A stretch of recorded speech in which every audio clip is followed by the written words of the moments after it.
Hello guys, তোমাদেরকে আমি আজকে একটা নতুন রেসিপি করে দেখাবো। তো আমার মেয়ে এই বোনলেস চিকেনগুলো খেতে চায় না, না পকোড়া করে দিতে হয় না চিলি চিকেন করে দিতে হয়।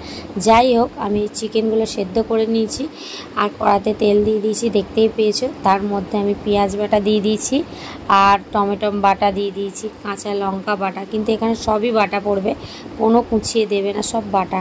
আর কাঁচা লঙ্কা বাটাও দিয়ে দিয়েছি, আদা রসুন পেস্ট দিয়ে দিয়েছি, দিয়ে লঙ্কা গুঁড়ো, হলুদ গুঁড়ো, নুন, জিরে, ধনে সব রকম দিয়ে ভালো করে কষিয়ে নিয়েছি। নিয়ে ওই যে বোনলেস চিকেনটা যে আমি সিদ্ধ করতে দিয়েছি সেটাকে ভালো করে কাঁটা চামচ দিয়ে ছাড়িয়ে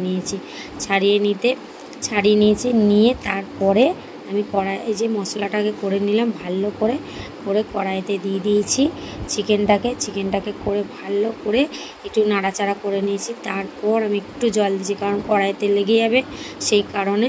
তারপর আমি দিয়ে দিয়েছি কাজু বাটা, সাদা সাদা রঙের কাজু বাটা দিয়ে দিয়েছি, কারণ টেস্ট হবে, খুব সুন্দর খেতে হয়েছিল জানো তো। আমি তো মানে ভাবছিলাম কিরম হবে না হবে, প্রথমবার করছিলাম।